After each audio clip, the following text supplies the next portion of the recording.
Good morning, everybody. It's Monday. Yes, another Monday where nobody really knows what the day is because half of you have been stuck at home for weeks on end now. But today on the Morning Night Live, I was going to try to not talk a whole lot about the old Coronapocalypse, and yet they just keep bringing me back to it. But I am going to try to talk about a couple other news items that people aren't listening to because it's Corona all the time. Corona all the time. Corona all the time. I don't know if I can take it anymore. I'm not mad as hell yet, but it's getting close. A rant could happen today, though. But anyway, here's the intro. Ladies and gentlemen, coming to you live from the Lucky Dog Studio in a hidden location somewhere in the upper Midwest of the United States of America, it's a brother making his own way, but with all the wrong opinions. Welcome to the Morning Night Live with your host, yours truly, P. Dog Night. And stop the music. Hello. Good morning. Welcome to the Morning Night Live on this fantastic April 13th, 2020. I am your host, Marty, also known as P. Dog Night on the internet, on the P. Dog Night channel. Thank you and welcome to the Morning Night Live. I'm glad you are all here. It's Metal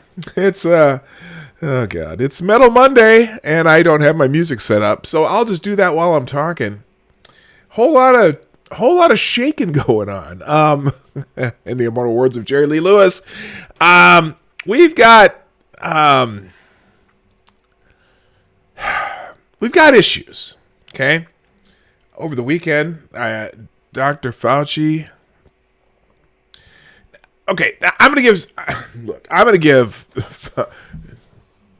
Fauci a pass, whatever the hell I'm saying here.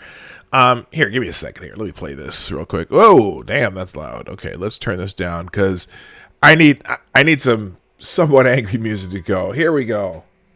Who's calling me? Hang on. I have to take this. I'm going to put you on pause for just a second, gang. I apologize.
And we're back. I had to unmute. Hello, I'm back. And there's a little medal for you. Now I've lost my train of thought. My apologies, everyone, for the interruption. Just wanted to make sure that Lady Boomer's working out of town today, and I just want to make sure he wasn't having car problems or something. But anyway, so here we are. Just Dr. Fauci. Let's get back to Dr. Fauci here.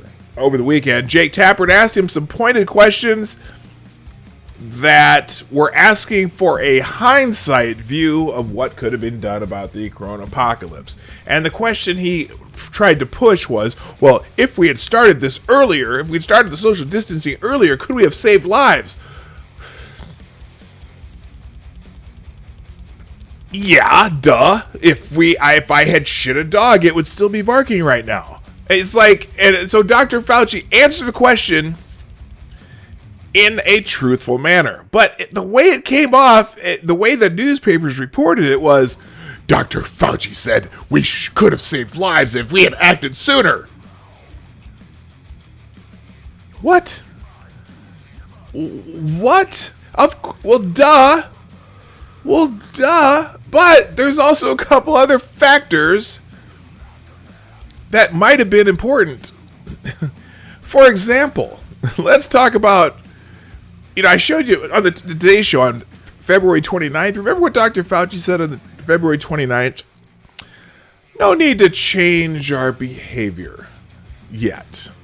Okay, no need to change our behavior. Well, there's another one. Hey, what was Dr. Fauci saying on March 6th? Because let me say this, that if we had started social distancing sooner, could we have saved lives? And that's Tapper trying to lead the question, right? Because the answer is sure.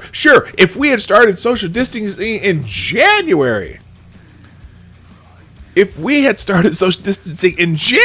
could have saved lives. But in January, we didn't know what we were up against. Some people had guessed right. Some people guessed wrong.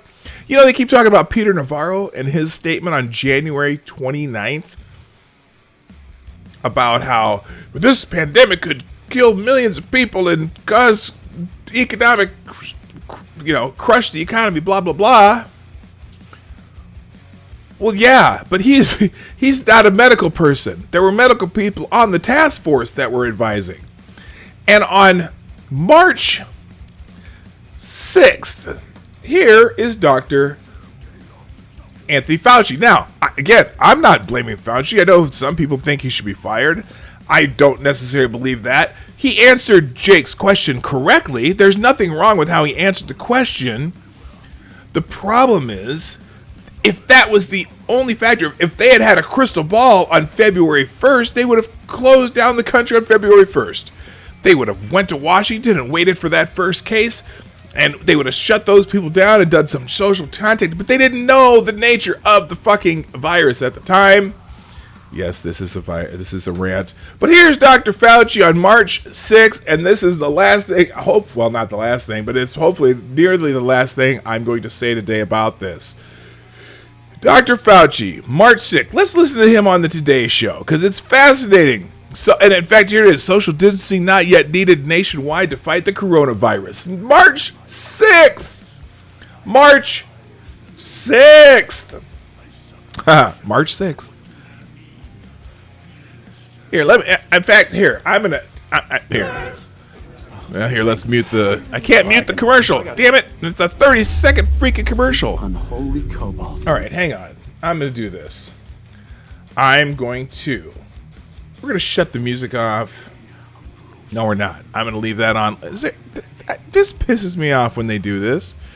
I'm going to have to do an ad block. All right, let's just let's mute this for a second and just play it, because I don't want to hear about fucking NerdWallet. God, you bastards. Anyway, you know what? Yes, Jake Tapper. Hindsight is 2020. We could have shut down travel from China on January 1st when they first told the WHO about the virus. But you know what? Nobody knew the virus was going to spread the way it has because they didn't know the nature of it. They could have shut down travel from the entire world on January 1st when they first heard about the virus. But they didn't know. You freaking assholes. All right, here we go. I want you to hear this, so I'm even going to turn down the Metal Music Monday music.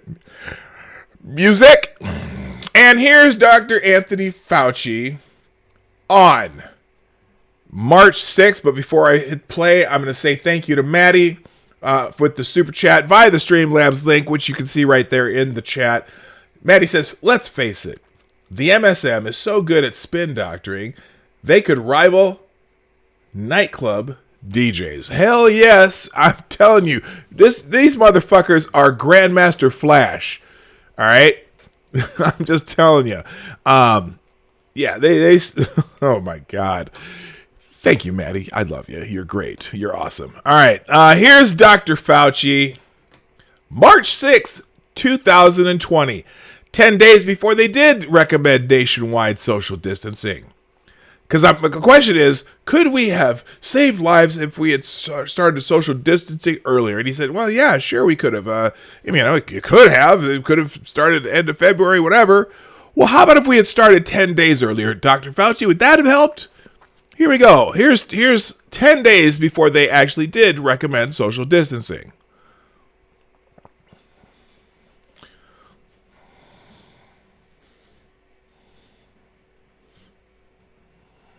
Ah, yes.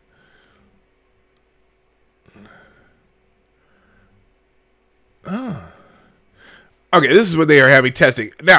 Now, one of the reasons they didn't have testing is because the first test they were making from the CDC, they failed. Now, whose fault is it that the tests failed? Because you're making a new test. Every country makes their own tests, and the first test of the CDC put out were faulty, and the FDA and them got together and scrambled to make new tests. And so that's what he's first talking about here.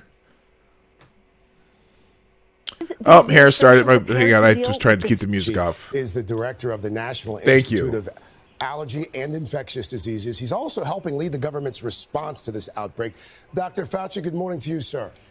We want to start, Dr. Fauci, with what we heard from the vice president acknowledging that the administration does not have that 1 million goal of tests, that you're not going to meet that benchmark. Is the administration prepared to deal with the scope of this, Dr. Fauci?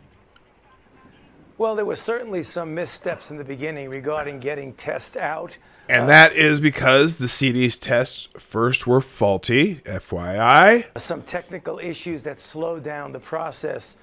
But now the FDA and the CDC are working together, both to get test kits out to the health departments, as well as to embrace and collaborate with private sector companies to get it out. So although there's been a delay, in the next couple of weeks, we should be ratcheted up to get many more out. But the vice president was absolutely correct. There has been a delay, and we didn't have enough right now, but hopefully... Because of the faulty test that they first put out, and they had to go back and fix it. Now, does anyone on that task force have control over the fact that the CDC's first tests were faulty? Nope. It happened. Can't do anything about it.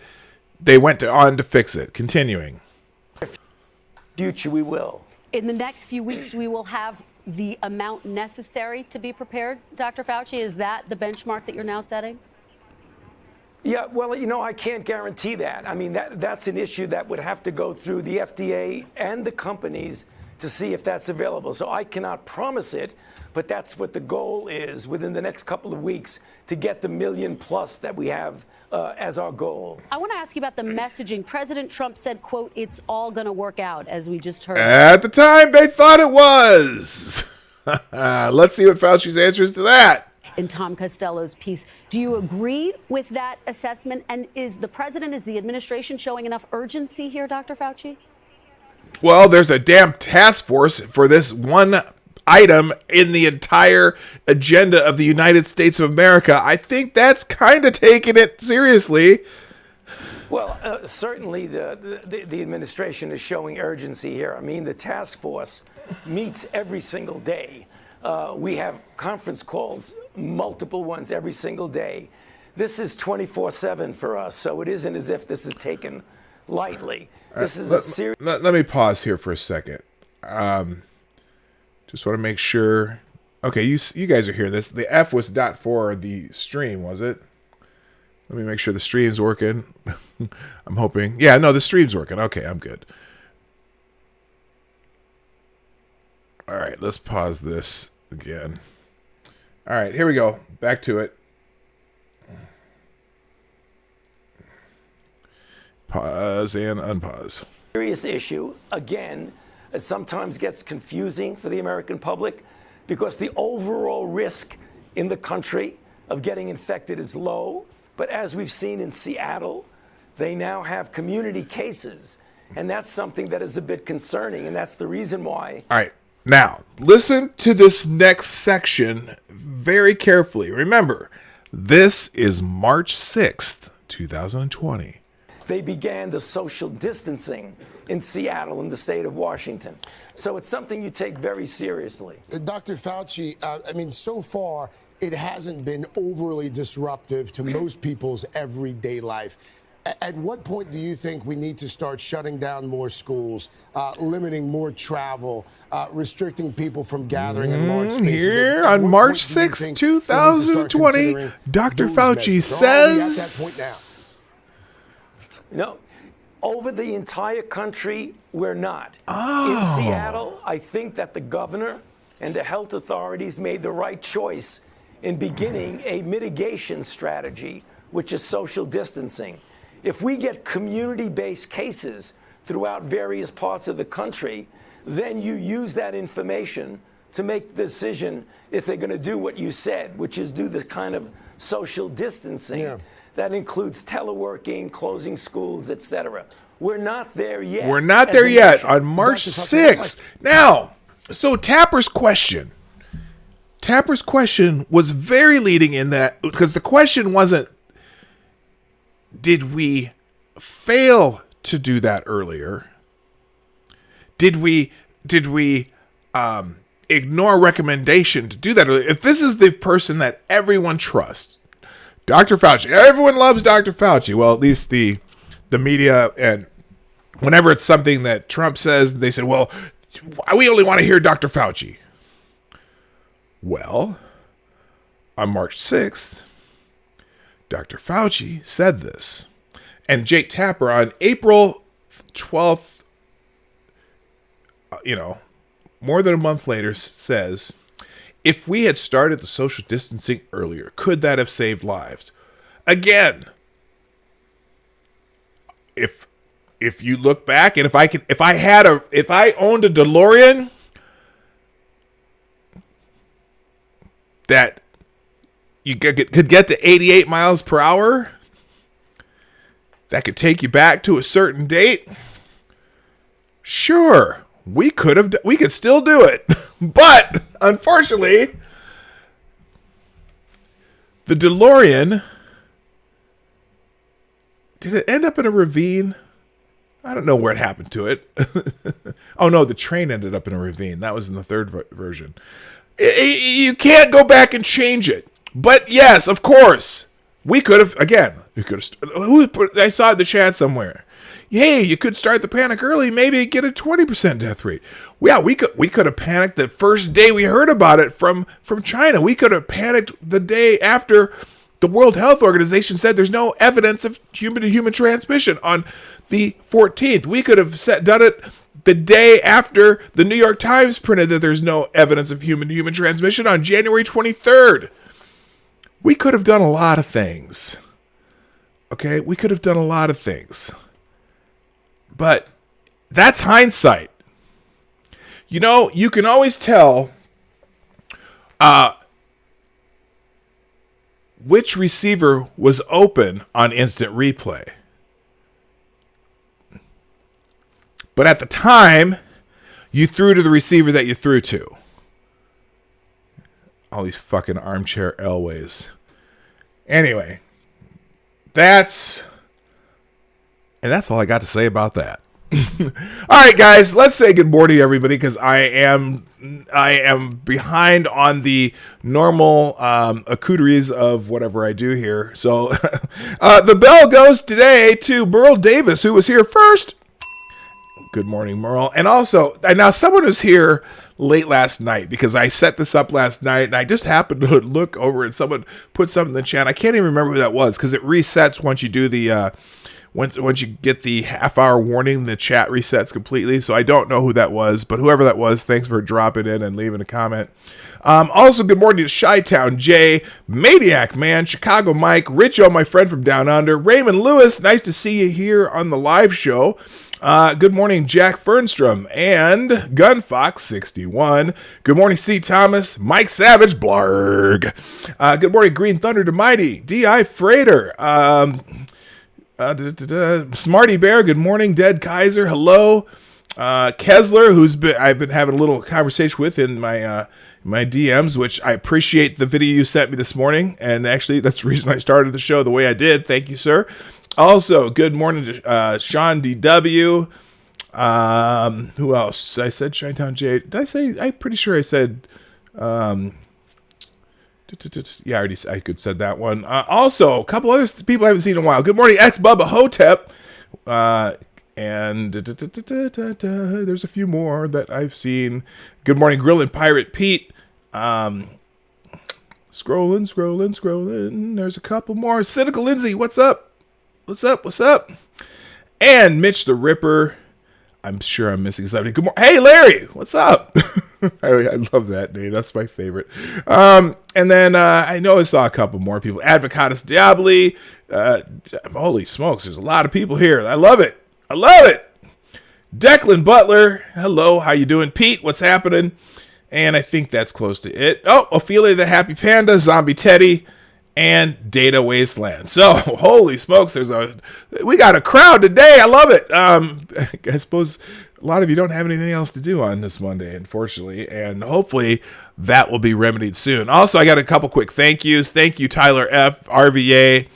Let's see, Maddie, the news chick. That's Maddie again. Also, who did the super chat earlier. And let's see, Necrosaw Collins. All of you who are putting the show out. Remember, the Morning Night Live is brought to you by you, the viewers of the Morning Night Live. The greatest thing you can do for me right now is share this video. Now, let me talk about that sharing. So if you're doing that on Twitter, likes are great, but I would say that the retweets are much better. So if you see someone tweeting out the show or me tweeting out the show, which I do, dang it, I always forget this, down there at PDogKnight on Twitter, retweet. That helps the most. Or you can hit the share arrow down below. A couple clicks, you put on whatever social media you want. Also, Declan Butler, how you doing? And also Heroic Nico. Hello, good morning. If you like what we do, hit the like button at some time during the show. I will remind you at the end, though, so you can do it on the way out the door. And if you want to be a permanent fixture on this particular episode or future episodes, you can do that. You can ensure that by throwing a couple bucks in the tip jar through a super chat, through the Streamlabs link down below. Everyone has some. What am I trying to say here? Anyway, don't put yourself in detriment to do that, though. Oh, good morning, Mr. Hugh. Also, I'm glad you're here. And All You Need.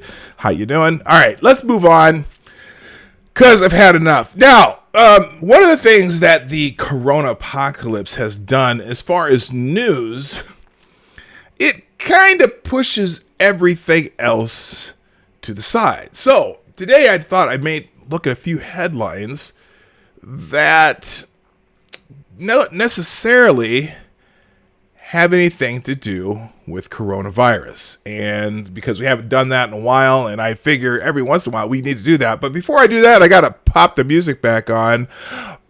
Bing! Now, let's see. That's loud. Holy smoke. Oh, that's my headphones. I had it cranked when I first put it on just because, but I'm going to try to get this at a level that is more backgroundish than dominating. There we go. That should be okay.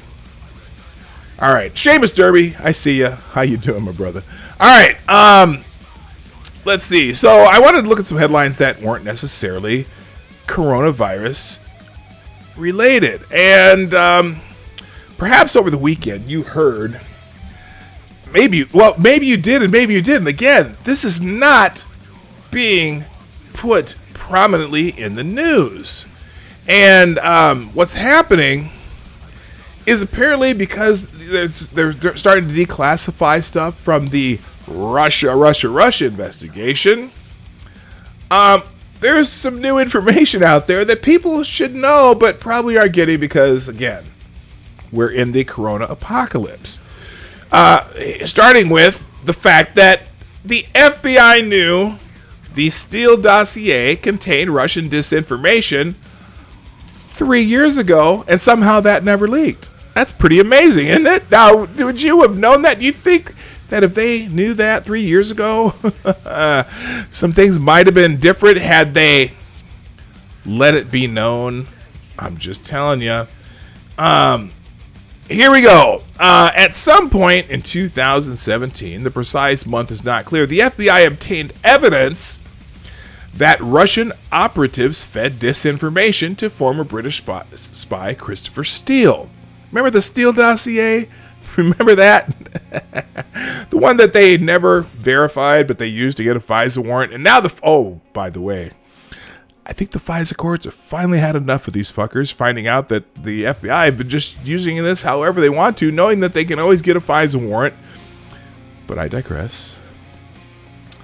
That stunning revelation came on Friday, not through a leak as did so many of the anti-Trump and pro-Steele stories that have come out since the dossier was published in January 2007.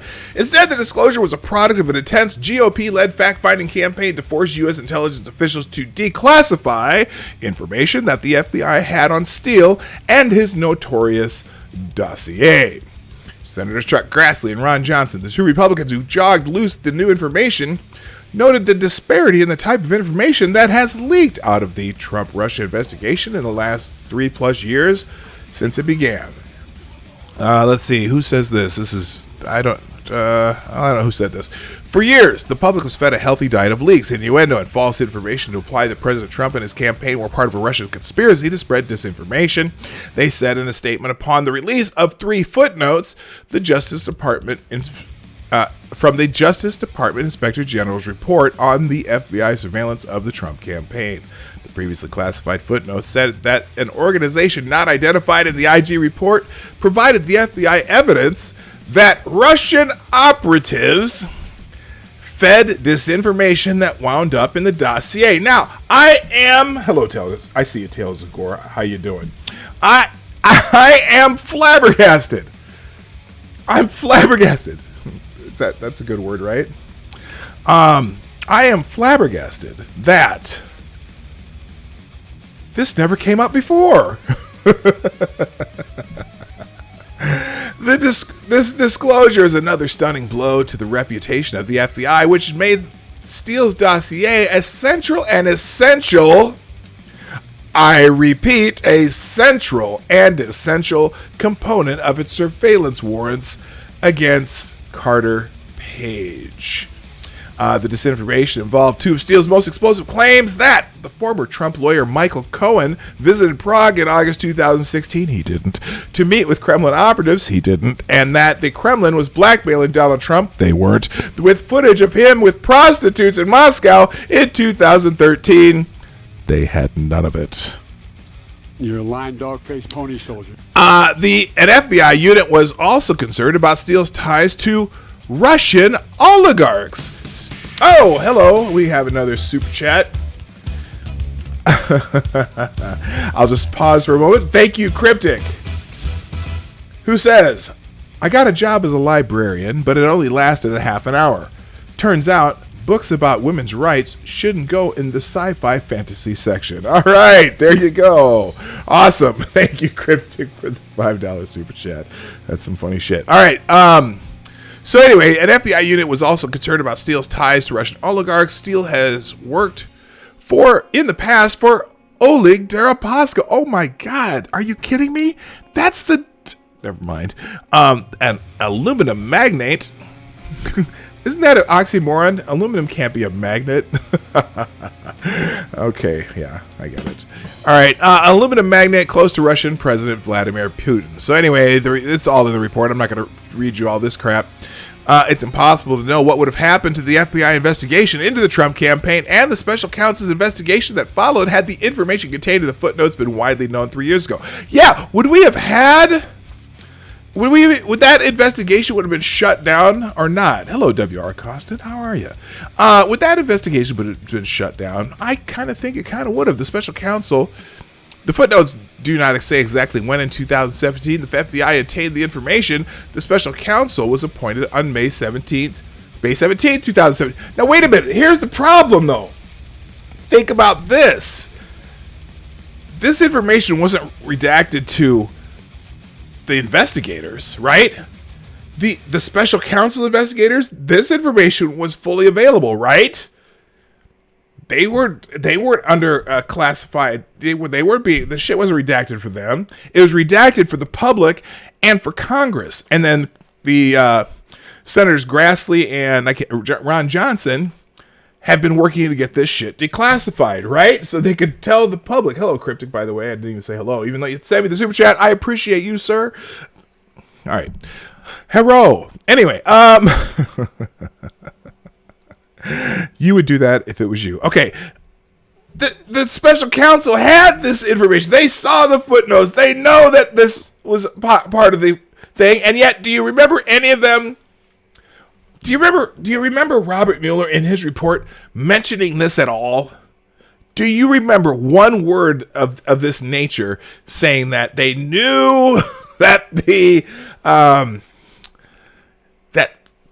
information probably was part of a disinformation campaign? Did anyone remember any of that? Anybody?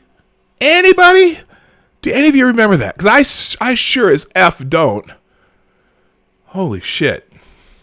I need a Russia, or it's not Russia. I was going to say Russia is asshole, but that, anyway, I don't know, whatever.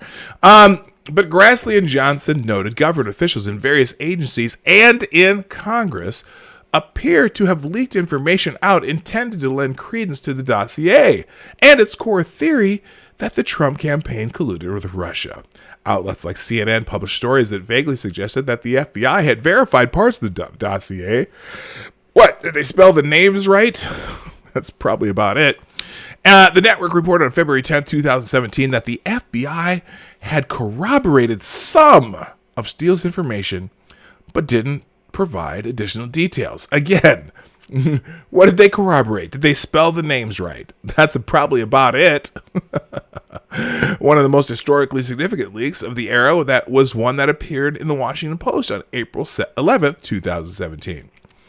The newspaper reported that, I got to get this ready, hang on. The newspaper reported that the FBI and Justice Department had obtained Foreign Intelligence Surveillance Act warrants to surveil Page, a former Trump aide. The interpretation at the time was that the infallible FBI would not have sought a FISA warrant without a strong suspicion that Page was a Russian agent.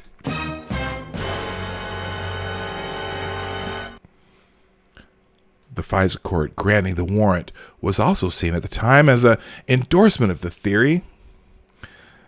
And when CNN reported on April 18, 2017, that the FBI used the Steele dossier to obtain FISA orders, the network cited an anonymous government official who said that the FBI would have corroborated the information from Steele before using it to justify spying on Page.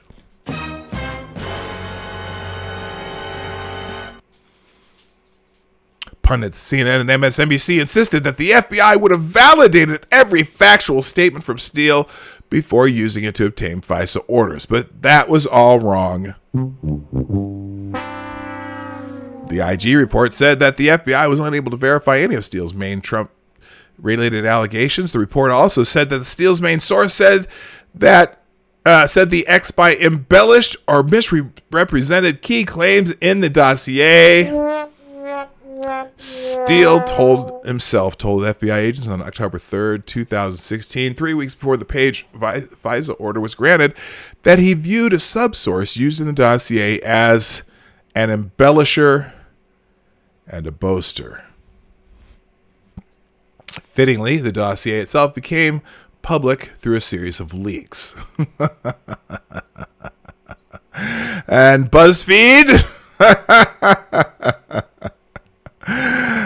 just using BuzzFeed in any kind of actual news thing, I don't know, just makes me laugh every time. BuzzFeed News published it on January 10th, 2017, just after CNN reported that then FBI Director James Comey briefed the President-elect Trump 4 days earlier about the salacious sex allegations in the dossier. Oh, wow, the music stopped, didn't it? That's weird. We'll fix that in a minute. BuzzFeed had obtained the dossier from a close associate of Senator John McCain, who had in turn obtained it from Steele. Yeah, they knew exactly the right person to leak it to, John fucking McCain. May he rest in peace.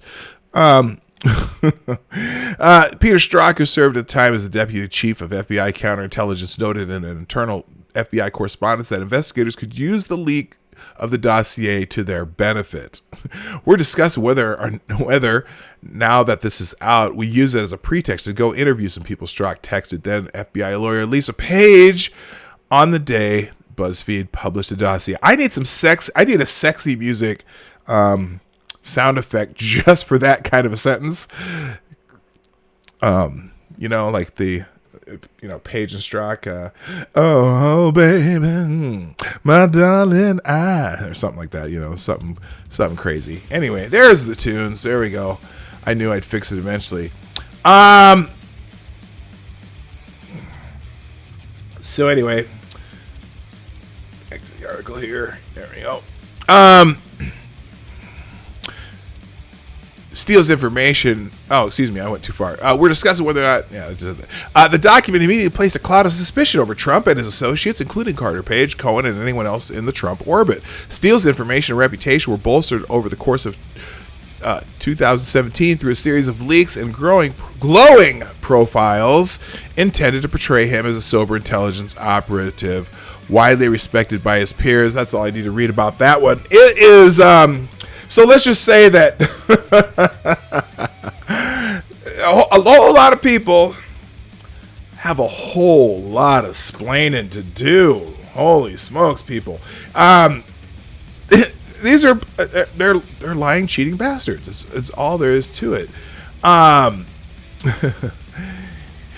Anyway, so on that note, now it's funny because now some of the media is trying to spin their spins. And so now we know that John Durham is out there doing his investigation. And apparently right now he might be about to throw the hammer down, right? Hello, Jay Wolf. Sorry I'm late in the middle of tornado watch. Oh, be safe, sir.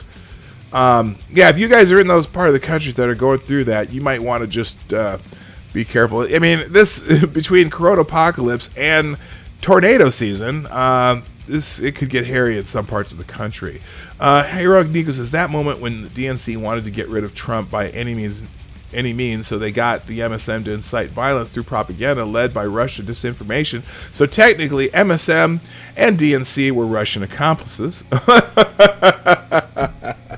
Well, yes, they were. They absolutely were. It's the Russian plot wasn't for Trump. It was against Trump. Yes, good point, Heroic Nico. I don't know. They were sowing discord. Remember that word? Sowing discord. All right. So now here's CBS News' version of this. Footnotes of watchdog report indicate FBI knew of risk of Russian disinformation in the Steele dossier. Now, this is Catherine Herridge, who used to be a Fox News contributor, reporter. Now she's with CBS News. The FBI was warned sections of the controversial Steele dossier could have been part of a Russian disinformation campaign to denigrate U.S. foreign relations, according to a newly declassified notes from the government watchdog report. The December report by the Justice Department Inspector General Michael Horowitz examined the FBI's investigation into alleged coordination between the Trump campaign and Russia, as well as the FBI's 4 surveillance warrants for former Trump campaign aide Carter Page. Horowitz concluded the FBI Horowitz concluded, now this is funny because Horowitz concluded the FBI was justified in launching the investigation, dubbed Crossfire Hurricane, although he found 17 significant inaccuracies and omissions in the FBI's handling of FISA applications to surveil Page. But some of Horowitz's findings were disputed by U.S. Attorney John Durham. Remember that? Because, okay, so when Horowitz's report came out, he said, they were justified in starting an investigation. He didn't say that the investigation couldn't have stopped at any time if they found exculpatory information, which they clearly did. They ran with it anyway. But then John Durham made the unusual move. John Durham, who during investigations of government agencies in the past keeps very quiet about what's going on in his investigation, and he came out and made a very pointed statement saying that he didn't agree with some of the report's conclusions. And right here it says, but some of Horowitz's findings were disputed by U.S. Attorney John Durham, who is conducting a broader investigation. At the time, Durham said, quote, "We do not agree with some of the report's conclusions as to the predication and how the FBI case was opened." And the footnotes in Horowitz's reports were redacted. And Republican Senator Chuck Grassley and Ron Johnson did their best Pink Panther invitation and discovered what that those footnotes said. And so, anyway, this is the same thing as the last article, but in short, there was exculpatory evidence of some sort, or at least that they should have looked into, or at least mentioned earlier, that would have probably derailed their investigation. So they seem to have ignored it. Lying, cheating bastards. All right, let me go. I got more.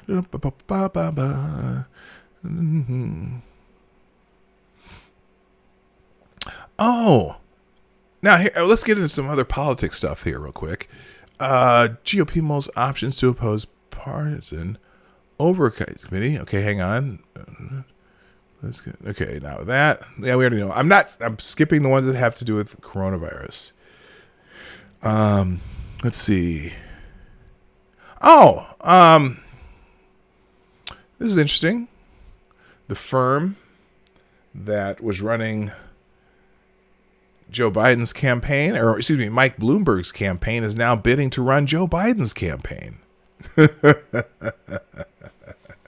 So they want to do it. Let's see. So Bloomberg's campaign was basically just to flood the airways with commercials. He spent $500 million to win 3 delegates in American Samoa, basically. But now they want to do his campaign. Because here's the thing. Notice how Bloomberg didn't spend a lot of time out in public. He just ran a shit ton of ads, right? He participated in a couple of debates, but he just ran a shit ton of ads for $500 billion. Well, first of all, Joe Biden, I suppose, could end up with that much money in his campaign coffers. Because, I mean, if you think about it, Hillary Clinton's campaign spent $1.3 billion themselves, plus another $1 billion probably from the DNC and other Democratic-related PACs and things like that, as opposed to Trump's $600 million.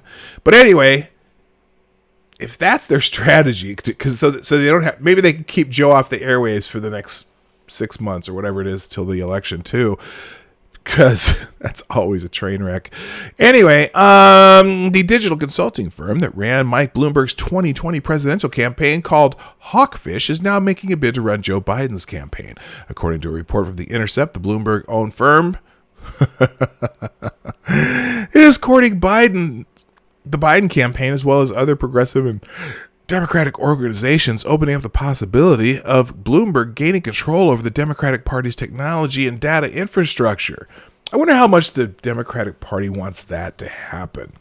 Because the thing is, I mean, Bloomberg's ads, as much as I didn't like him, his ads were very internet savvy, snarky, put out a lot of bullshit information that, it sounds true and you heard it on the news, and then even though if you found out later that some of it was bullshit, but it was very savvy as far as the way the ads were structured. Now, it was annoying as shit seeing his ads after every freaking, on every show, every commercial, every other, fortunately, I didn't spend a lot. I don't have ads on YouTube, so I didn't see his ads on YouTube. But like during sporting events and whatever, it's Bloomberg every break, which kind of made it annoying. But anyway, if they want to keep Joe out of the spotlight and just only show the best of Joe, that's probably the way to do it. Hawkfish, founded in 2019 by the former New York City mayor to operate his campaign, is run by Silicon Valley veterans with little political experience, as seen through Bloomberg's failed campaign. Bloomberg spent almost $1 billion in less than 4 months on his failed presidential bid, thanks to consultation from Hawkfish. Well, see, Bloomberg's problem wasn't necessarily that his ads weren't effective, because he was getting traction when it came to the ads.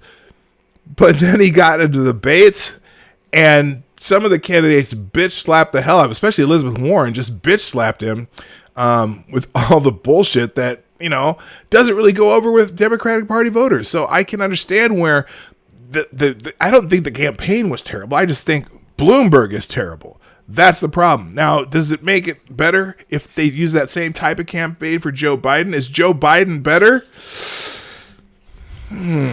That remains to be seen. Anyway, so that's enough of that. Oh, whoa, what's this down here? Oh, but here's something. Progressive Representative Alexandria Ocasio-Cortez, Democrat in New York, if we didn't already know that, believes such a move would be bad for the Democratic voters and the party and the legitimacy of the 2020 elections. Quote, "This is a bad idea, a really bad one on multiple levels. For starters, it threatens the integrity of the Democratic voter data and puts November prospects in the hands of a shady firm with a failed track record," Ocasio-Cortez tweeted. "Plenty of organizations bid for contracts. I hope there's enough good sense to reject this one." Again, okay, big gay ice cream was stupid. You're right, Lindsay. Some of the ads were stupid, but some of Bloomberg's anti-Trump ads hit all the right points that you'd want them to hit if you were a anti-Trump person. If you had TDS, his ads hit those points very well. The big gay ice cream one, I still haven't quite figured out what the fuck that was supposed to be about. But anyway, rewarding Bloomberg's firm is counterintuitive to the Democratic and progressive narrative. Waleed Shahid, a spokesperson for justice. Well, no, you know what? Hold up. Why the Justice Democrats are chiming in? Aren't you the Justice Democrats that were supporting Bernie Sanders? Do they really care what you think? You lost to. You lost to a 77-year-old man with early stages of dementia. At least, okay, I'm not a doctor. I can't diagnose that, but I see what I see. That's what you lost to. Why are you all chiming in? Anyway, Bloomberg. Now, here's the thing. I think Bloomberg ran because he has just money to burn, right? Bloomberg personally dumped money into institutions which his consulting firm then bids for. That's the bigger problem. For instance, the Bloomberg campaign dumped $18 million from the campaign. His campaign, so he puts money into his campaign, and because if you have a campaign, right, the money you have left over in the campaign, you can give it to another candidate, right? That's legal. I think this was Bloomberg's way. Well, I guess you can give as much as you want to certain entities, so I shouldn't say that. But anyway, he dumped $18 million from the campaign into the Democratic National Committee. Bloomberg also gave $20 million to Democratic Senate Majority PAC in 2018 and donated $500,000 to Voto Latino, a group that aims to register 1 million new Latino voters in battleground states. Now Hawkfish is hoping to win contracts with the Senate Majority PAC, Voto Latino, and other firms, including former U.S. Attorney General Eric Holder's group, the National Democratic Redistricting Committee and Michelle Obama's group, When We All Vote, and some other organizations that Bloomberg has put money in. So he's maybe he's just trying to recoup some of his losses from spending almost $1 billion on his bid to be to get 2 votes out of American Samoa. I just love it. Anyway, let's see. Oh, here's the one I really wanted to check out. I haven't looked at this. Oops, I don't want to go do it that way, though. I want to open a new tab. Hang on a second. Go back. I'm gonna go back, and leave it all over. Gonna take you back, I know. What the hell happened here? Hang on. Little glitch. We're gonna fix the glitch, and then we're gonna move on. All right.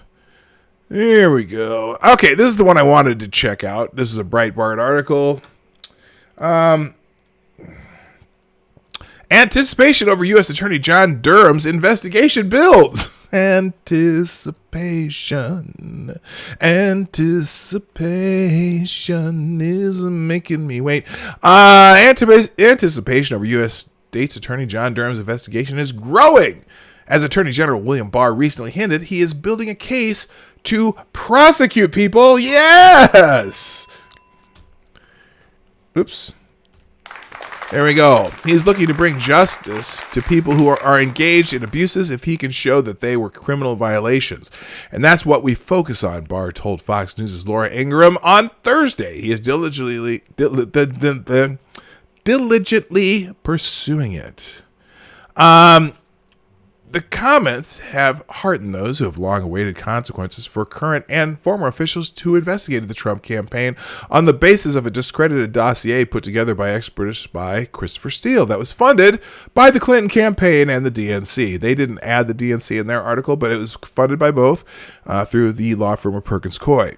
Barr tapped Durham last year to investigate the origins of the Obama administration's investigation into the Trump campaign, as well as actions taken up through President Trump's inauguration. Last fall, Durham upgraded his investigation to a criminal one. Yeah! We needed that. Durham relocated from Connecticut to Washington, D.C. in March so that he could continue work on his investigation amid the coronavirus pandemic, the Wall Street Journal reported. Time is of the essence, and with an election looming in November, Barr is reportedly looking to have the investigation finished by the end of the summer. The closer we get to Election Day, the more any charges he brought would be framed by the media as a kind of a Trump campaign stunt, former U.S. Attorney Andrew McCarthy told WMAL on Saturday. So I really think it is in his interest, especially after pouring 2 years of effort into this, to get with it by late spring at the latest, because we all know if the president doesn't win re-election, this investigation is going to go down the memory hole, he said. We're getting to this point where the decision has to be made one way or another. Durham is reportedly focusing on the role of the intelligence officials in the investigation of the Trump campaign. Durham's team reportedly began interviews with the CIA earlier this year. Durham's team is looking at former CIA Director John Brennan. Put him in jail. His role in the investigation, whether he pushed for an intelligence community assessment more damaging to Trump. Specifically, Durham's team is also looking into whether John Brennan, pushed for the ICA to include that Russia had interfered to help Trump when not all intelligence agencies concurred with the same degree of confidence. Well, yeah, the degree of confidence. Let's see. Oh, here we go. Now, confidence is a bullshit term. Let's just put it that way. Whenever a government agency says, here it says the CIA and the FBI had high confidence that the interference was aimed at helping Trump, and the National Security Agency had only moderate confidence. Here's what that means. Okay, I'm going to give you an example, and I've used this example before. Hey, baby, I know we're getting married next week. Do you really think that we're going to be in love forever? Well, dear, I have high confidence that will be true. What? What Wait a minute. What? Yes. Well, actually, you know what? I think I'm moderately confident that we'll be in love forever. What, motherfucker? Yeah. All that means is they have no evidence. It just means, well, they're confident, but they don't have any evidence.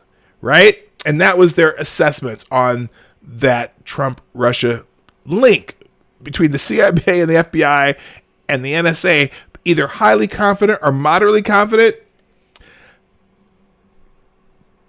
Yeah, it's just bullshit. Anyway, Durham had already met with former head of the NSA, retired Admiral Mike Rogers. Durham's team has reportedly also focused on current and former officials at the National Intelligence Council, a unit at the Director of National Intelligence Office that coordinated with the ICA. Investigators are looking into whether Steele's dossier was used in the ICA and whether former FBI Director James Comey and former FBI Deputy Director Andrew McCabe insisted on the dossier being a part of the assessment's appendix, according to the Washington Examiner. The team has also informally requested an interview with Steele through British authorities who refused the request, according to the Wall Street Journal. It is not clear whether the team will now have to take a more formal and lengthier route, as in subpoenas, extractions, all that kind of shit. Extractions. And they're going to go in there with a SEAL team and pull his ass out of London or wherever he is right now. The team is also... Okay, I already said that. Durham's team also contacted Sir Andrew Wood, the former British ambassador to Russia, who told the late Senator John McCain in the fall of 2016 at the Halifax Security Forum in Nova Scotia about the existence of the dossier and arranged to have it sent to his colleague, David Kramer. Journalist John Solomon recently said in a radio interview that Durham's team had issued multiple grand jury subpoenas. Yes. Barr said that although Durham's focus is on prosecution, there will probably be a report as a byproduct of his investigation. All right, so that just, and then their view of that is enough. All right, so yeah, they got it. They either need to shit or get off the pot, because if again, like I said, if Trump doesn't get reelected, this all gets swept under the rug. And there's some people who need to go to jail. I'm just saying. Devin Nunes, I don't know what he's the congressman from California who's head of one of the committees. Also chimed in on this. California Representative Devin Nunes said Saturday that he expects to file more criminal referrals based on new revelations from the Justice Department's Inspector General's investigation of the FBI probe of the Trump campaign. Nunes, the top Republican on the House Intelligence Committee, has already filed 8 criminal referrals related to the U.S. government's investigation of Trump. He said in an interview on Fox and Friends that he anticipates filing additional referrals based on information in a series of footnotes from the IG report that was revealed on Friday. Now, one of my favorite sayings right now that probably drives people that do not like the president or do not like Devin Nunes crazy is Devin Nunes was right. Devin Nunes was right. Now, I don't necessarily like Devin Nunes, but he was right about the FISA thing. He was 100% right. And Adam Schiff was wrong. Just saying. That's all we need to know about that. All right, moving on. Oh, you know what? It's already time. I see that my alarm's about to go off here, and it's already time for Twitter trends. Let's see. Anyone else come in that I haven't talked to yet? I don't know. This is cool. We've got 42 people in the chat or in the viewing right now. If you're lurking, please. Most people are lurking, either working or driving, so don't stop to put anything in the chat. I just want to welcome you also. And if you happen to be watching this on a replay, please make sure you leave comments in the comment section so that I know you're here and that I can acknowledge you. Reminder that The Morning Night Live is brought to you by you, the viewers of The Morning Night Live. If you haven't shared the video out, figure out where you want to share it. Pick your favorite social media. Click the arrow down below. A couple more clicks, and it will go there. And also retweet. Don't like. Retweet. There's that alarm. Retweet. All right. Now, let's get into Twitter. Okay, let's see what's happening on Twitter, because a lot of times there's breaking news on Twitter. There's new things that we learn and blah, blah, blah, blah, blah. Today on the Twitter header, again, is the Coronapocalypse. Good morning, Wikipedia snippet. How you doing? The Coronapocalypse is on the header for the Twitter trend. So let's check that out real quick. Whatever I'm trying to say. Spain begins lifting lockdowns as infections fall. Interesting. And they're still bitching about us thinking about doing that in the States. The total number of global cases has surpassed 1.8. Oh, hang on a second. I hate to do this, gang, but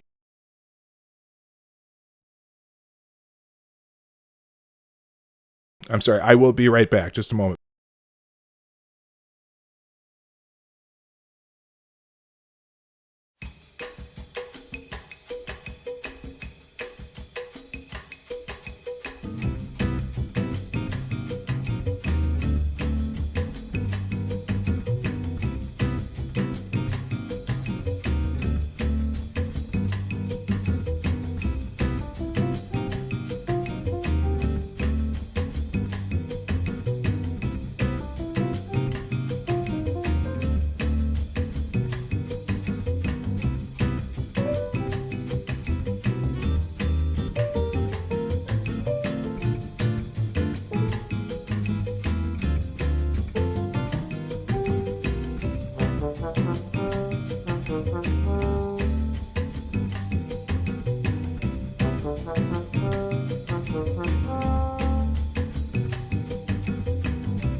All right, and I'm back.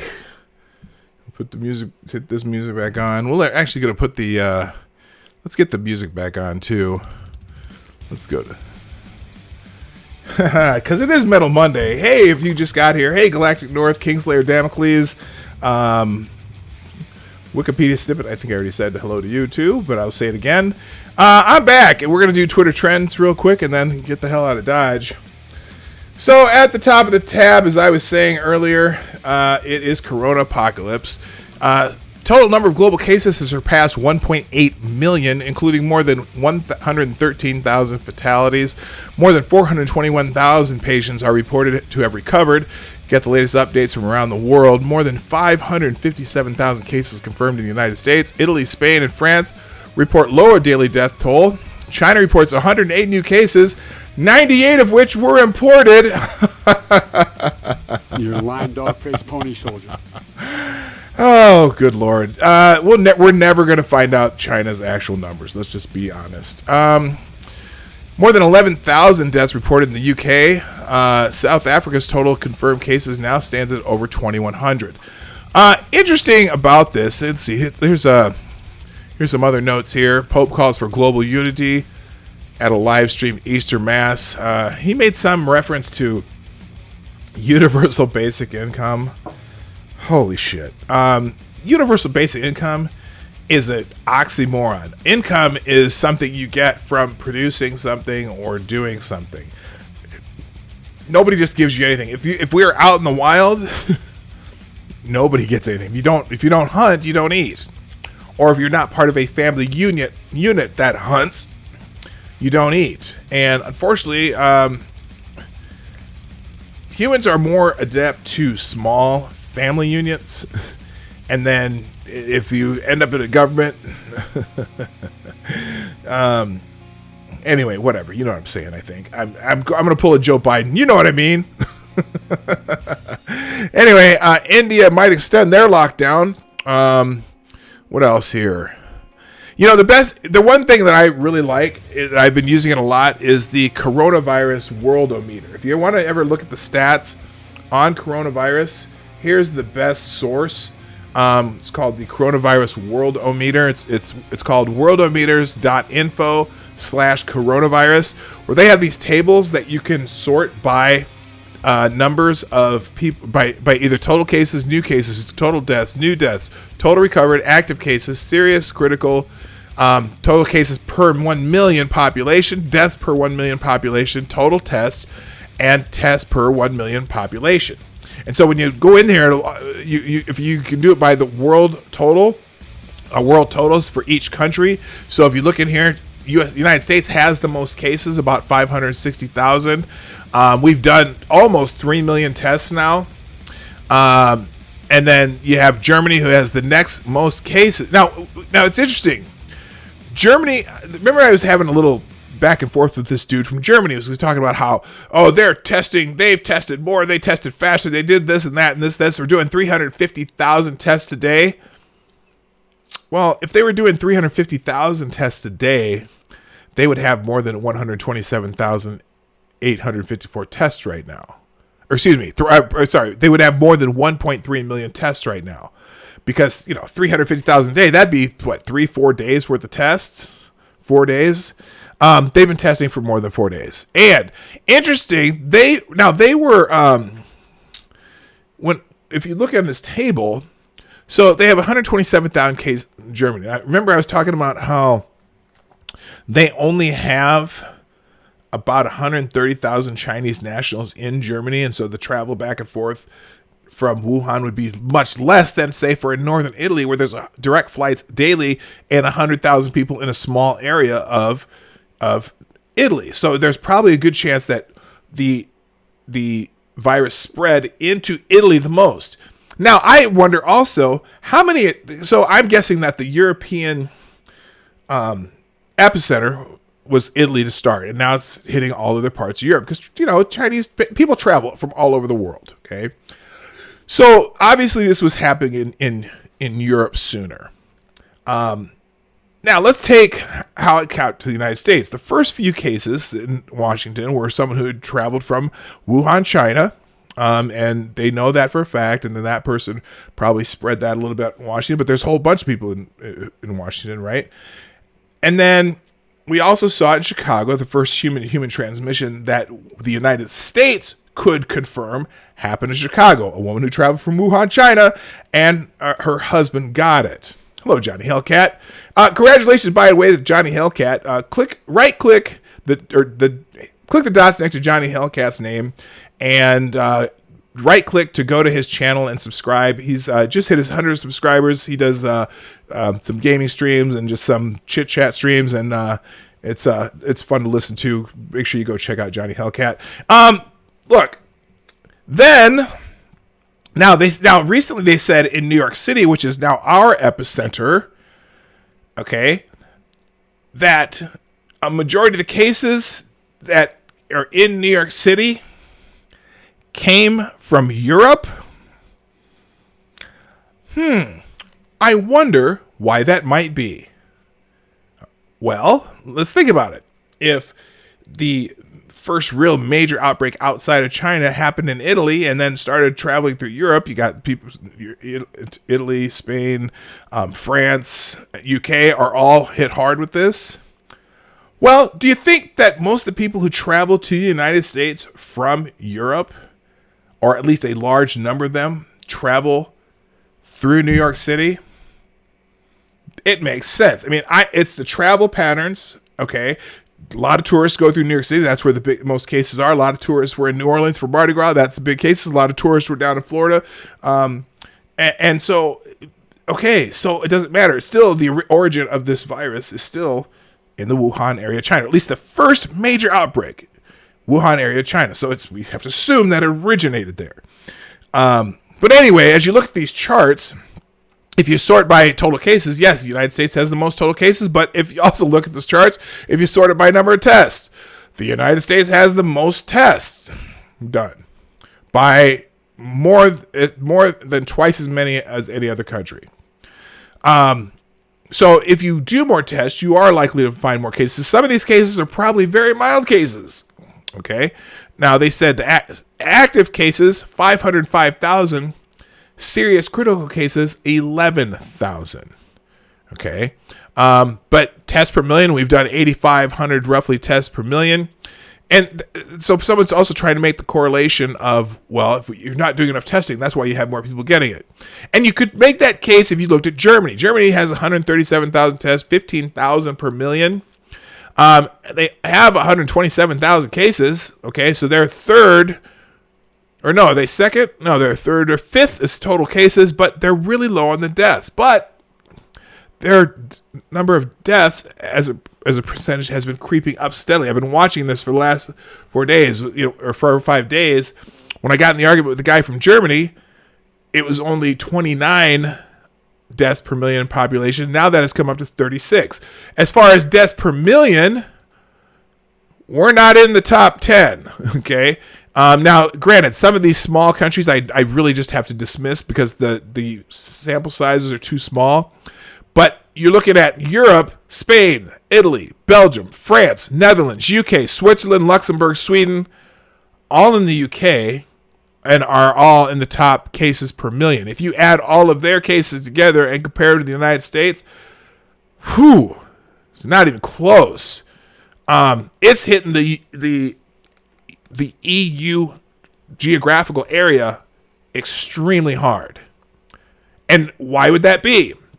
Well, if the cases coming into Italy, especially, okay, but surely all over the UK, or excuse me, the EU, there's unrestricted travel all through the EU, and people travel through there all the time. So it makes sense. It's not like that this was, and as far as us having the most cases, yes, we have the most cases as one nation, but as a geographical area, we're not even close to what's happening in the EU.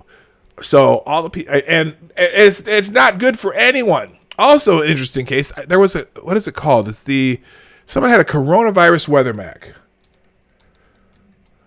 Here you go, coronavirus climate map, which I'll click here too. I did it again, didn't I? Is this it? Let's see. Is this the one? No, that's not it. Is it? No, that's not it. Hang on. There is a much better one here that shows you something very, very interesting. Oh, shoot. Let's try this again. Maybe it is on this one.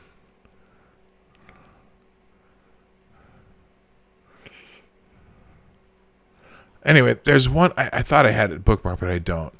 Anyway, I'll bring that up tomorrow. But it's interesting that it shows that all of these countries where there are the most cases and the most deaths all fit into a very similar climate pattern. When you look at this list, all the biggest hit cities are all within this certain climate map. And there was, again, early on, they were saying there was evidence that warmer climates, it doesn't transmit from human to human as fast in warmer climates. Now, the only exception that was in that map was Iran, who does have a lot of cases. Okay, cases per million. They're just a couple down below us. Deaths per million, excuse me. But also the New Orleans. Now, New Orleans is part of the United States, and it just barely dips into that particular wave of climate. You'll see it when I show you the map tomorrow. I'll find it for tomorrow and have it on here. But anyway, the deaths per million pretty much tracks along cases per million as far as, except for, there's a couple exceptions. One of them is, let's see, where was Germany on here? Oh, Germany's way down here. Oh no, actually it does. It as far as cases per million, it tracks pretty closely along with deaths per million. So it's not like this is happening all over the world. And so the people who are saying, well, Trump should have stopped it. How exactly? But there's certain things, if they had had a crystal ball, if Dr. Fauci said we need to shut it down now in February 29th and instead of saying there's no need to change lifestyle yet. And again, I'm not blaming Fauci. They didn't know.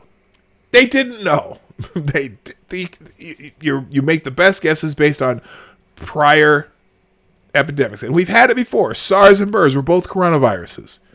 Okay? They spread differently than this particular coronavirus.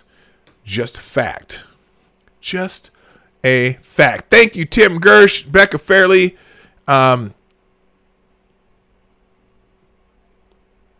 Wait, what?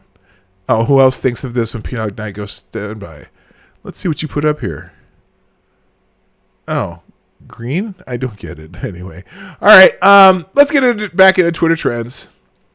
We're going to do, housing crash is trending. Great. Fire Fauci's trending. Great. Oh boy. Anyway, let's get into, you have to do it.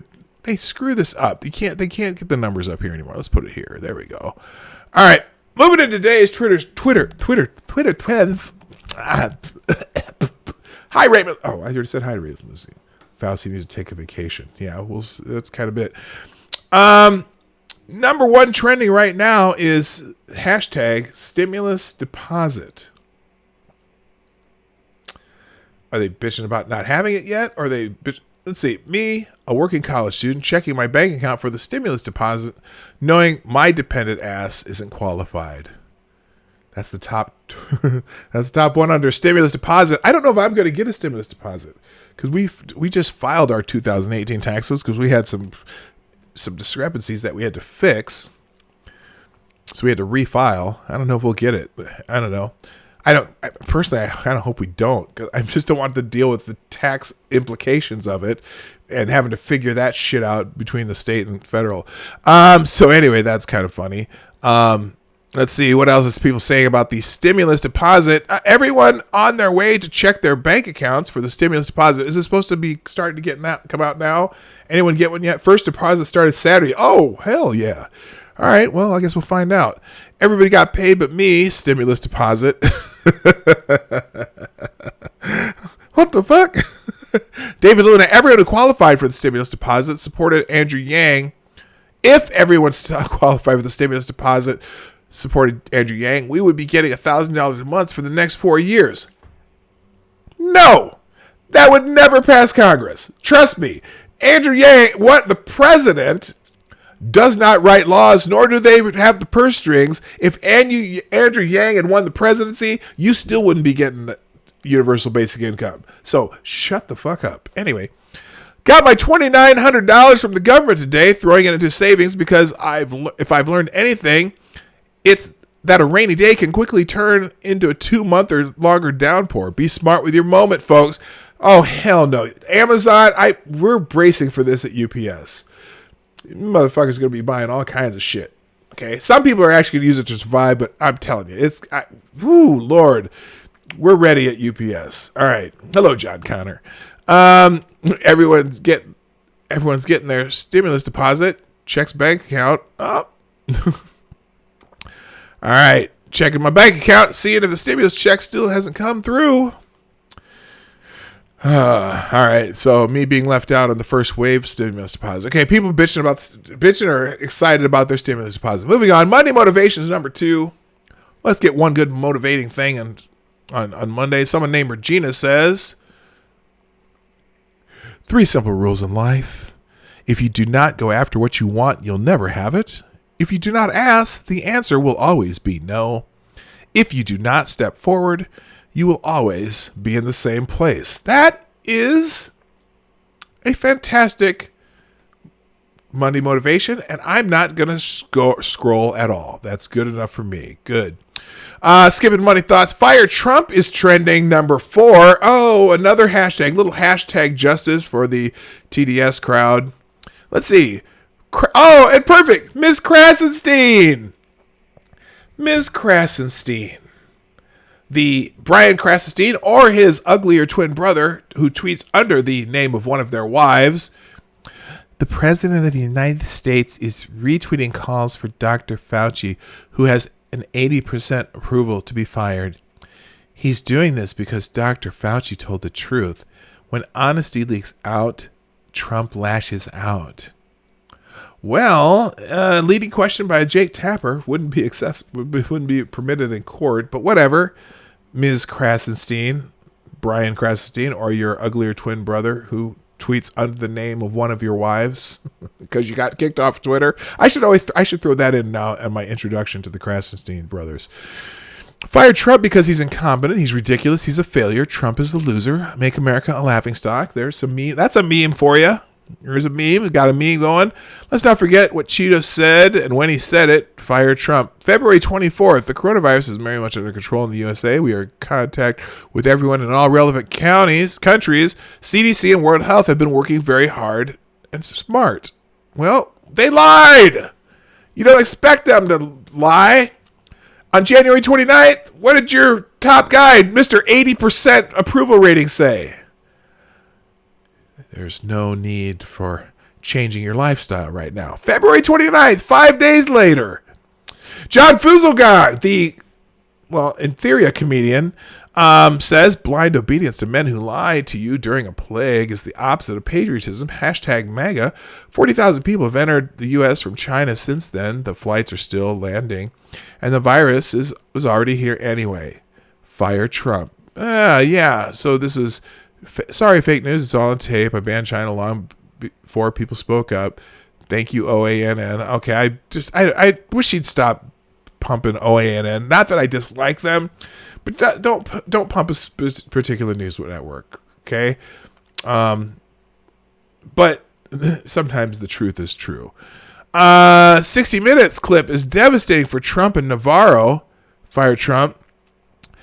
Navarro, show me episodes during the Obama and Bush administrations that said global pandemic was coming. 60 Minutes, here you go. Boom. Global pandemics can always happen. Oh my God. That's not a big prediction. Okay. So, holy shit. This is okay. So I'll watch that one. We'll watch that one later. Fire Trump. Keep it trending. Yes. If anyone should be fired, it should be all the Democrats who didn't see what was going on in China and the coronavirus because they were too busy wasting time impeaching Trump. Yeah, they didn't know either. I'm sorry. I'm not blaming Democrats. I'm not blaming Republicans. I'm not blaming Trump. I'm not blaming the governors. I'm not even blaming Mayor de Blasio.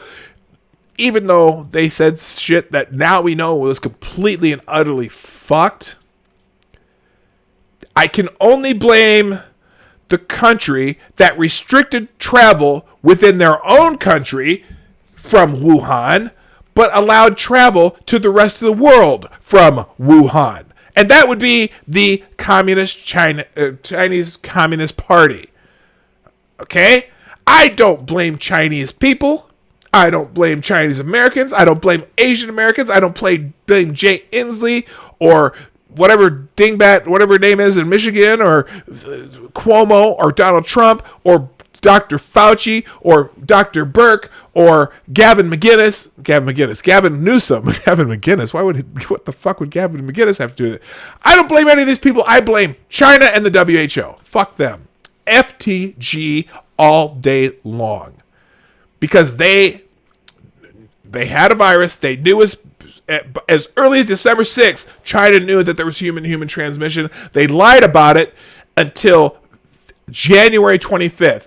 By that time, people had traveled all the world. They restricted travel within China and locked down Wuhan, but they let 5 million people leave. They allowed flights to the rest of the world, but they restricted flights within China? when this virus was coming. So they knew. I don't know if it was on purpose or they were just trying to save face and pretend that they didn't know and didn't want to alert the rest of the world.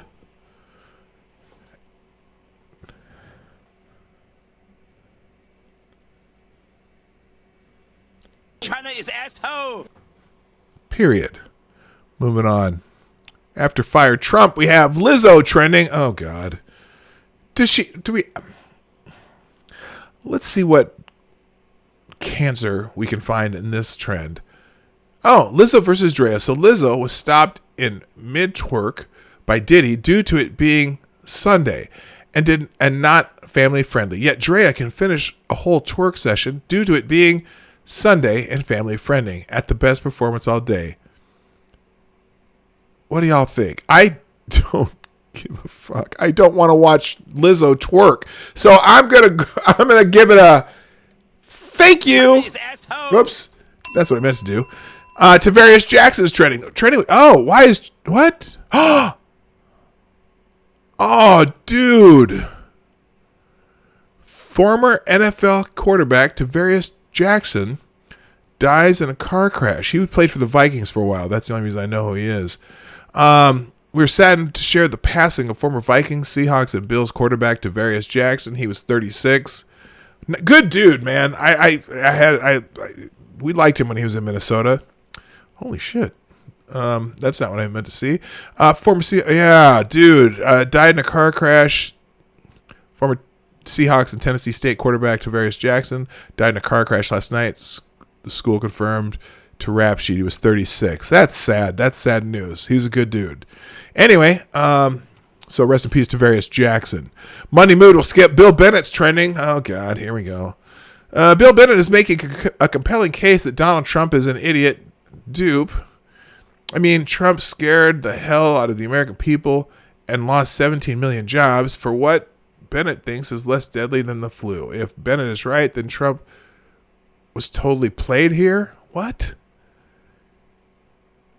Okay, Bennett thinks what? Okay, hold on. Now, this is Matt Lewis, who's not senior columnist daily, not Trump friendly at all. But now, if it's funny, it doesn't matter.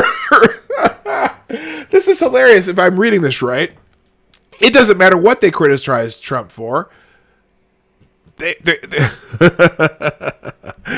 going to go along with it. Okay, no matter if it's one way or the other. Isn't that the complete opposite of what they're criticizing? Let's see what Bill Bennett says in this clip.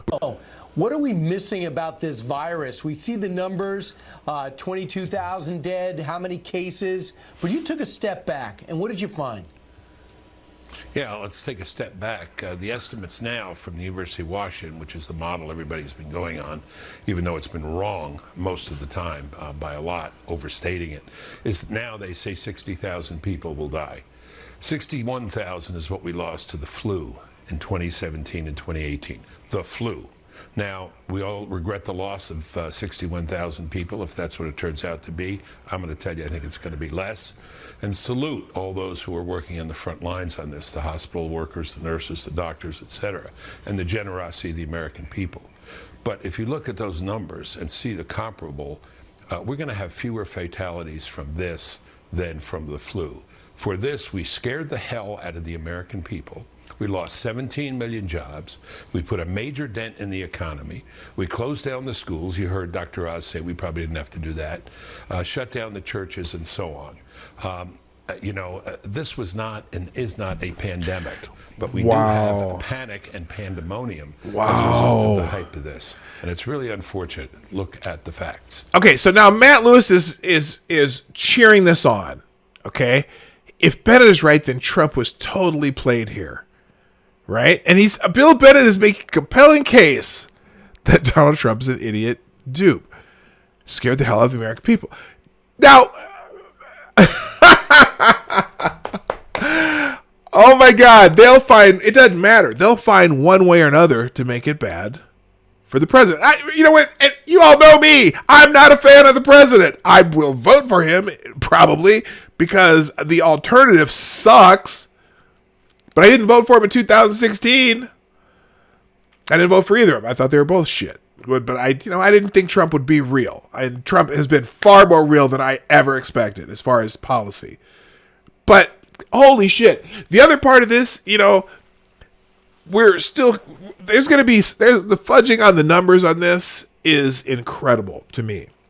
Now we had Dr. Burke, who is saying that they're going to, you know, the idea is if people have COVID-19, whether the other multiple morbidities, as she likes to say, you know, they could have died from something else, but if they find a trace of COVID-19, or if they even have been in contact with someone with COVID-19, they're calling that a COVID-19 death. And look, the hospitals, and I don't even know how to classify this particular thought, but if you have a case in a hospital, someone who had cancer, for example, and they had terminal cancer, they're dying of cancer, and so the person dies, and you test them at the end, and oh, you know what? They also had this coronavirus. We don't know, not necessarily COVID-19, but they died, right? Comorbidity. But they find a trace of coronavirus. They will label that as a coronavirus death because the United States government right now is paying them. Okay, I think they get a $13,000. The hospitals get the COVID money if it's a COVID death. Okay, if it was someone who had COVID, that's $19,000 if they're hospitalized, or $13,000, I think, and it's like another $30-something thousand for everyone who goes on a ventilator. Now they're not putting people on ventilators unnecessarily. They're not doing this, but there's no. If you look at the CDC, nobody's dying of the flu or pneumonia right now. Nobody. Like normally there'd be X number of people average dying of pneumonia and the flu, but nobody's being classified with the flu or pneumonia. But we got all these extra COVID deaths. Now, is that a conspiracy theory? I don't want it to be a conspiracy theory. It's just an idea. Which, if you ran a hospital, you know, and you knew you were going to get this X amount of dollars, and this is if it's a COVID death, or if they even have a trace of it, because that's what they say. If they have the virus, you classify it as a COVID death. Dr. Burke said that. I want to see this thread. This is interesting. What people are saying. Unfortunately, what Bennett is saying are facts, and maybe there was an overreaction. I believe the number of deaths in the U.S. won't pass 40,000. If it was played, that would be from the same scientists that we are listening to, and that would be very bad.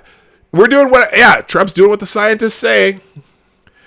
We may lose only 60,000 people strictly because of social distancing, much higher without it. Comparison to the flu is apples to oranges. Trump devotion clouds one brain. Bennett is just one of many examples. Bennett's not a Trump guy.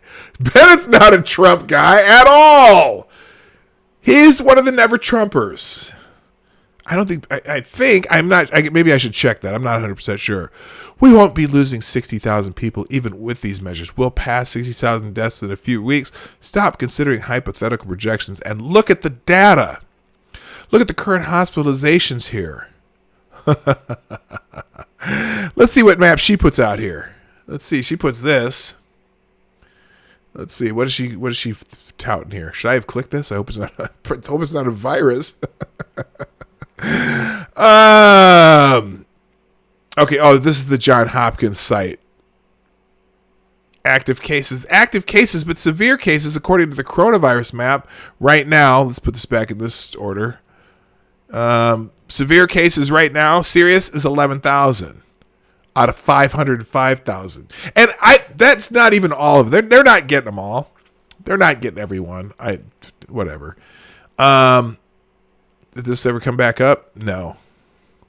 Yeah, so Johns Hopkins has a ticker too. I'm just using the world one because they're not even on the same page yet. All right, what else under Fire Trump? Is that what it is? What hashtag are we doing right now? Is this not Bill Bennett. Oh, Bill Bennett trending. Yeah, I don't need to go any farther. Anyway, now we know why people are talking about Bill Bennett.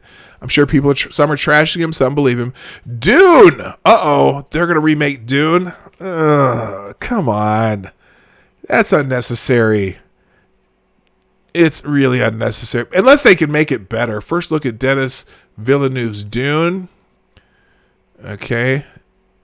I don't know. Maybe they can make it... I don't... Okay, Dune fans really loved Dune, but man, it did not... it did not age well as a movie. So maybe they could make a better remake of Dune. Who knows? Although I thought Sting made a good villain. All right, rest in peace, T-Jack. That's Tavarius Jackson. George Stephanopoulos they've announced that George Stephanopoulos has the COVID-19. ABC News anchor George Stephanopoulos has tested positive for COVID-19. Stephanopoulos, who anchors Good Morning America and was a former Bill Clinton communications director, announced his coronavirus diagnosis on the morning news show Monday. He said he has no symptoms. Okay. Which is possible. Maybe that, it's funny because Chris Cuomo's had it for a couple weeks now, and he didn't really show any symptoms on TV, although he said he was having those major blackout 103 temperature night vision shit going on. So he tested positive for coronavirus. Another anchor. It's amazing. I don't know. The celebrities have it. Great. I hope he stays healthy and does not pass from this disease. Even though I'm not a fan of George Stephanopoulos, I don't want the worst on him. Kyle Larson, NASCAR trending. Why? Because Bubba Wallace, when he sees Kyle Larson in the garage when NASCAR starts back up. Kyle Larson on Twitch. Why is he trending though? NASCAR suspends Kyle Larson indefinitely. Here it is. NASCAR has made diversity and inclusion a priority. What? NASCAR has? Now, actually, I enjoy watching races, but come on now. Come on. That's a funny statement itself. NASCAR has made diversity and inclusion a priority and will not tolerate the type of language used by Kyle Larson during Sunday's iRacing event. Our member conduct guidelines are clear in this regard, and we will enforce these guidelines to maintain an inclusive environment for our entire industry and fan base. Okay, Kyle Larson just went from being sponsored by McDonald's to working for McDonald's at this point. Okay, now I need to know what the hell he said. The worst part of the Kyle Larson situation is, as an African-American fan of NASCAR, fans have pretty much been the exact opposite of what happened tonight. I've been a fan since 97 and been to a bunch of races since 04, and never once did I feel out of place. All right, so they did this event apparently, and let's see what Kyle Larson did here. Congratulations! You just set the sport back 30 years with that move. Okay. Congratulations! That's not what did he say? Oh, he threw out an N-bomb somewhere. Kyle Larson, after he said the N-word, I'm never going to financially recover from this. Hey, NASCAR, hey, look, guys, we're trying to turn over a new leaf. The racist stereotype is a thing of the past and something that will never be used again to define our sport. Kyle Larson literally calls someone the N-word with a hard R. Okay, apparently he threw out an N-bomb. Is this it? No, is this him? I can see it. You can't hear me? Hey, nigger.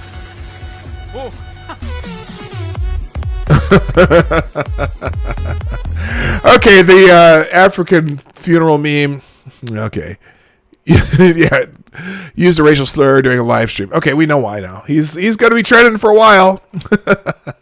Late registration is trending. What is that? Oh God, what is it? These are some. Okay, these are just. Someone says, "How do you rank Kanye's albums?" I didn't know he's done 9 albums, but there you go. Don't care. Happy birthday, Max. Who's Max? Max is a dog. Happy birthday. What? Here's a picture of Max who wishes you a happy birthday too. There's a whole bunch of Maxes of dogs that are getting wished happy birthday. Oh, wait a minute. I got it. This says somebody named Max probably wanted pictures of dogs to wish him happy birthday, but let's find out. I can't find Max though. Where's Max? Come on, scroll. Oh, There you go. Okay, so why is Happy Birthday Max trending when my birthday was last month? I feel you, Chrissy. I feel you. Okay, here it is. My son Max turns 8 today. He was supposed to have his first sleepover party, but we're obviously just celebrating at home. He'd love it if everyone would wish him happy birthday. And people are obliging enough to make it trend on Twitter. That's very nice. Okay, finishing off, we got A Pink is something music. I'm going to skip that. 60 Minutes is trending. Oh, why? What happened on 60 Minutes? White House advisor claims 60 Minutes never covered pre-Trump pandemics. Plays clips proving him wrong. Yeah, that's Navarro. Navarro is the one who made the memo on the 29th that was super, what do you call it? Some would call it alarmist. Some would call it premonition, whatever. Okay, whatever. We saw that a minute ago. Easter Monday. I'm going to skip. Chattanooga, there's a tornado in Chattanooga, Tennessee that left a lot of damage. Hometown where I live now got swept by a tornado. This isn't even a quarter of the damage. They got some of the damage in Chattanooga. These are some houses they're showing. Yes, tornadoes damage houses and trees and cause general mayhem wherever they happen. And so blessings to the people of Chattanooga, Tennessee. Also, anyone out in Tornado Alley right now, this is the time of year you just got to pay attention to those watches and warnings and make sure you do what obey the government. I had a really good meme there, but I'll find that one for tomorrow too. Anyway, well, ladies and gentlemen, thank you. It is that time where I have to call it quits on the Morning Night Live. Man, we had 50-some people here at some time. This is awesome. It's growing, and maybe it's because everyone's stuck at home and needs something to do, but I'm hoping that it's just because I am so fucking entertaining. I know that's the truth, right? And check your logic. I didn't even see you drop in. I see you now. Good morning, now that we're ending up. Couple reminders. One, we're here Monday through Friday, 10 o'clock Eastern, 9 o'clock Central, 2 p.m. GMT for my friends from other parts of the world that use that GMT thing. Also, please remember to like, share, and subscribe. Hit the bell if you haven't subscribed and get notifications, or you can follow me right down there at Twitter, mine's Gabs, at PDogNight. Before you go, we are lacking in the like department compared to the number of people here. So make sure if you haven't done so, hit the thumbs up on the way out. And except for Duck Dog, who you know your thing. And then also finally, if you want to help the show continue financially and help us grow as far as some of the stuff we do, you can always throw a couple bucks in the tip jar as a super chat, and we will read those out on the show. You'll be a permanent part of this particular show or the next show you do it for. And if finally, I forgot the thing. If you're watching on replay, leave a comment in the comment section so that I know you were here and I can at least acknowledge you. Now, I missed one thing that I just realized. Let me just check real quick, just in case. I might hit one of these today if there are any new ones. Yes, there is. Oh.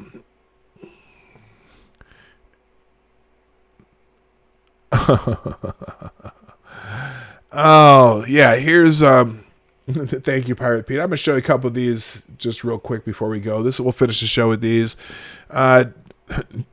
January 31st, Trump bans flights from China. February 5th, Senator Schumer and the Dems have a meltdown saying China travel ban is part of Trump's war against immigrants. It's February 24th, Pelosi tells everyone that Trump is being a racist and everyone should go visit Chinatown. March 13th, de Blasio and his health expert tells New Yorkers to use the subway, go to concerts. Coronavirus is no big deal. And they'll be blaming Trump. You know what? And again, as much as I'd like to blame... Now, I mean, at this point, de Blasio might have been talking out of his ass too, but if we all knew what would have happened based on the decisions you made, before it happened, after the fact, Monday morning quarterback, hindsight is 2020, we'd all be perfect. If I knew now what I didn't know then when I was younger, if you caught that, I would probably be a computer genius right now. I would have invented something back in 1982 after I graduated from high school. And I wouldn't have dropped my calculus class after the first semester. And I might have gone into computer programming when you're still using mainframes and DOS and COBOL. I might have stayed in the computer classes in college and done that instead of what I do now. But I can't go back and change it. And what I do now, I kind of like anyway. So everyone can make a decision after the fact, but you can't execute a decision after the fact. So on that note, thanks for coming today, gang. I will be here back tomorrow at same bat time, same bat channel. I'm so glad you were here. I'm so glad we had this time together and all those other things I say at the end of the show. But most of all, my name is P-Dog Knight, and I'm out of here. Have a great day. Bye-bye. Hey, this is P-Dog Knight, and thank you for watching today on the P-Dog Knight channel. If you have an observation or remark you'd like to make about this video or my channel, I absolutely welcome you to write it in the comments section down below. I really look forward to hearing from you. And before you go, if you like what you saw but you're not already subscribed, please make sure you hit the subscribe button and definitely click that bell that pops up afterward so you'll be notified when I post new videos or when we go live. I broadcast my live show, The Morning Night Live, Monday through Friday at 10 a.m. Eastern, 9 o'clock Central. A special thank you to all supporters of this channel who share our videos on social media and who make donations through the Streamlabs link, which is also in the description down below. Thanks again, and until next time, I'm P-Dog Knight, and I'm out of here.